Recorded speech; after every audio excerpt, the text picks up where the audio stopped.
Gerakan lingkungan beridentitas Islam. Baik, kita langsung ke materinya, yakni yang pertama kita harus mengetahui dasarnya dulu. Apa itu lingkungan? Lingkungan yaitu lingkungan kombinasi antara kondisi fisik yang mencakup keadaan sumber daya alam seperti tanah, air, energi surya, mineral, serta flora dan fauna yang tumbuh di atas tanah maupun di dalam lautan.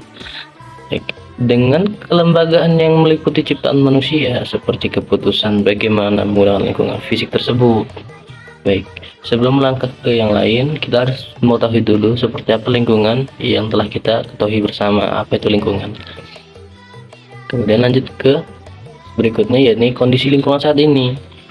Bagaimana sih kondisi lingkungan saat ini? Nah, ini menarik. Baik, bagaimana kondisi lingkungan saat ini? Ya, sayangnya kondisi lingkungan hidup di Indonesia dalam keadaan yang sangat tidak baik-baik saja. Mengapa demikian? Hutan di Kalimantan hingga Papua masih terus mengalami eksploitasi.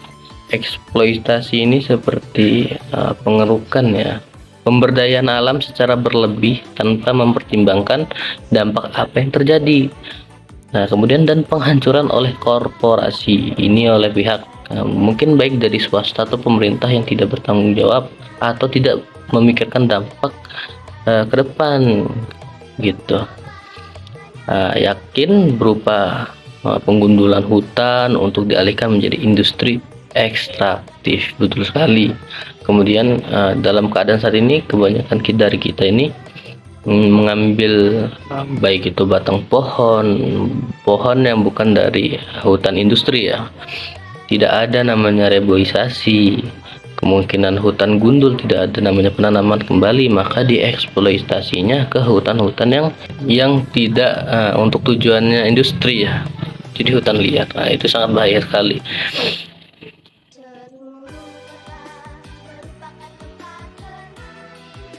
Baik, di sini ada beberapa poin ya yang sekiranya kita harus sepakati bersama, yakni alam adalah kenyataan yang sebenarnya. Mengapa demikian? Karena kita sepakat bahwa kita tidak bisa terlepas dari namanya alam. Kita bergantung dari yang namanya alam. Jika alam itu rusak, maka diri pun kita manusia juga ikut mengalaminya, terdampak. Kemudian Allah Subhanahu wa taala dalam firman-Nya Quran surah Al-An'am ayat 73 yang artinya, dan dialah yang menciptakan langit dan bumi dengan tujuan yang benar, dan dialah juga pada masa hendak menjadikan sesuatu berfirman, jadilah, lalu terjadilah ia. Firman-Nya itu adalah benar, dan baginya lah kuasa pemerintahan pada hari ditiupkan sangkakala.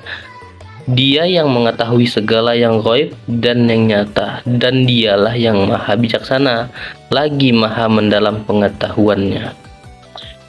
Baik, itu kita harus sepakati ya, kalau Allah menitipkan alam ini untuk kita jaga. Ini yang nyata-nyata kita berada di alam, begitu. Terlepas dari hidup di kota ataupun di pedesaan, kita tetap ada di alamnya.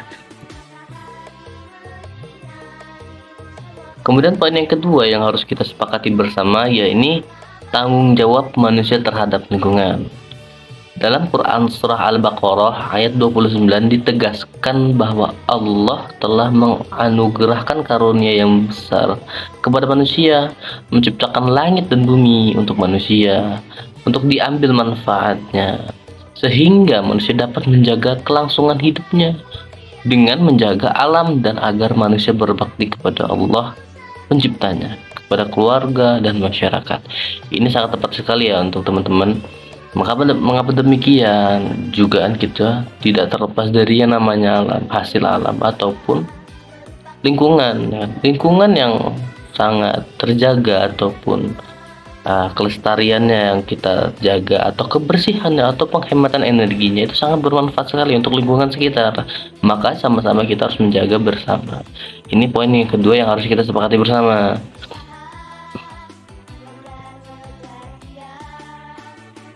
Kemudian poin yang ketiga yaitu ya harus kita sepakati lagi, ini yang intinya, yaitu tidak membuat kerusakan lingkungan. Dari penjabaran yang saya jabarkan tadi dapat disimpulkan bahwasannya itu semua menjadi alasan mengapa Allah Subhanahu wa taala menyebutkan secara eksplisit dalam Al-Qur'an dan Al-Hadis tentang pentingnya lingkungan hidup dan cara-cara Islami yang dalam mengelola dunia ini gitu. Nah, baik, bagaimana upaya gerakan-gerakan kita untuk menanggulanginya atau sedikit mengurangi? Yang pertama adalah kurangi limbah, kemudian kita konservasi sumber daya, baik sumber daya manusianya terlebih dahulu, yakni ke pendidikan sama kesadaran ke lingkungan. Kemudian pengembangan teknologi hijau, baik itu bioteknologi yang dapat dipergunakan oleh lingkungan sekitar untuk menjaga alamnya tetap hijau. Kemudian kebijakan pemerintah.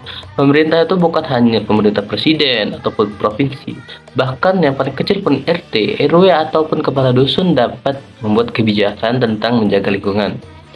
Nah, dengan cara inilah kita dapat menjaga lingkungan dari gerakan-gerakan yang beridentitas Islam. Karena dalam Islam kita wajib menjaga lingkungan yang telah Allah ciptakan.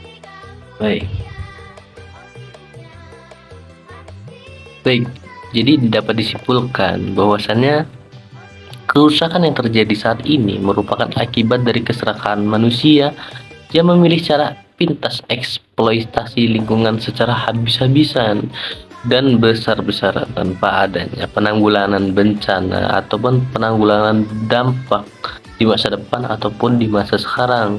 Akibatnya yang berdampak ialah yang pertama kepada manusia sendiri, kemudian kepada lingkungan yang terdapat flora ataupun fauna. Apa itu flora? Flora adalah sebuah tumbuhan, kemudian fauna adalah tempat di mana hewan-hewan itu untuk tinggal seperti namanya gunung-gunung, bahkan hutan-hutan yang tidak terdampak industri. Itu akan berdampak kepada keberlangsungan ekosistem yang berada di lingkungan tersebut. Nah, akibatnya ini yang menjadi perusak yang paling utama yaitu keserakahan manusia itu sendiri. Kemudian Al-Quran dan Hadis mengajarkan pentingnya menjaga lingkungan dan alam semesta. Allah Subhanahu wa taala menciptakan alam secara sempurna dan manusia diberi tanggung jawab sebagai khalifah untuk menjaganya. Intinya kita semua sebagai manusia berkewajiban untuk menjaga lingkungan yang kita tinggali. Karena lingkungan yang aman, nyaman akan berdampak kepada kita semua. Mengapa demikian? Alam yang baik akan terciptanya lingkungan yang sehat. Baik, untuk kesimpulannya, Islam mengajarkan agar umat manusia senantiasa menjaga lingkungan. Hal ini tercermin dalam beberapa pelaksanaan ibadah seperti ibadah haji. Dalam ibadah haji, umat Islam dilarang untuk menebang pohon-pohon dan membunuh binatang. Apabila kegiatan itu dilakukan, maka ia berdosa dan diharuskan untuk membayar denda atau dam. Lebih dari itu, Allah Subhanahu wa taala melarang manusia berbuat kerusakan di muka bumi. Hendaknya kita sebagai umat Islam kembali kepada ajaran agama kita dalam mengolah lingkungan. Dengan adanya hal tersebut, seharusnya manusia jauh lebih bijak dalam mengelola lingkungannya, sehingga nantinya diharapkan apabila dalam kegiatan pengolahan lingkungan akan tumbuh pemahaman pembangunan berwawasan lingkungan maupun spirit pembangunan berkelanjutan. Hal itu bukan untuk tidak mungkin akan terrealisasi asalkan manusia mau kembali kepada ajaran agamanya yang utuh dapat memahaminya.